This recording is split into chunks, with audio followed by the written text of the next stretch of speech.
Ya, Anda masih bersama kami di seputar Aceh. Pemirsa, nelayan di Aceh memilih untuk tidak melaut selama sepekan untuk memperingati 13 tahun bencana tsunami.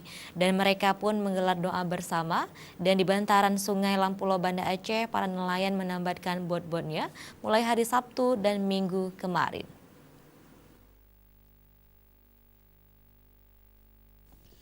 Salah seorang toke bot di TPI Lampulo Banda Aceh, Wayan Gano, nelayan akan menggelar zikir dan doa di masjid-masjid yang ada di kota Banda Aceh dan di sekitar tempat tinggal mereka untuk mengenang keluarganya yang menjadi korban tsunami, dan juga mereka ke kuburan massal untuk mendoakan arwah keluarga yang terkena musibah tsunami pada tahun 2004 silam.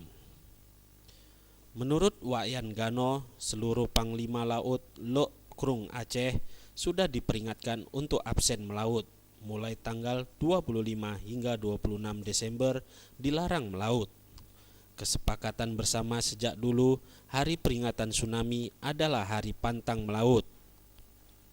Para nelayan biasanya akan menggelar doa bersama dan melakukan kegiatan bermanfaat lainnya untuk mengenang korban tsunami. Para nelayan akan kembali melaut pada 27 Desember 2017.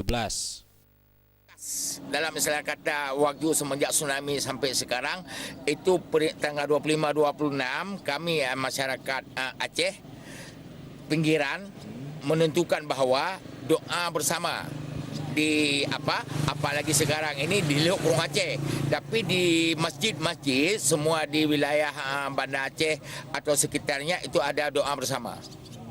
Jadi nelayan tidak melaut gitu Pak? Tidak melaut, memang tidak bisa melaut karena 27 nanti bisa ada fasilitas pergi ke laut.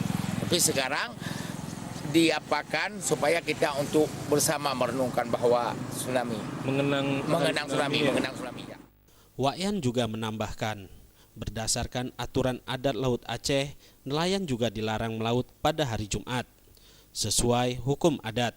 Sepanjang tahun nelayan Aceh mempunyai 59 hari pantang melaut. Selain hari Jumat dan peringatan tsunami, juga hari raya dan hari-hari besar lainnya. Mustafa, Aceh TV.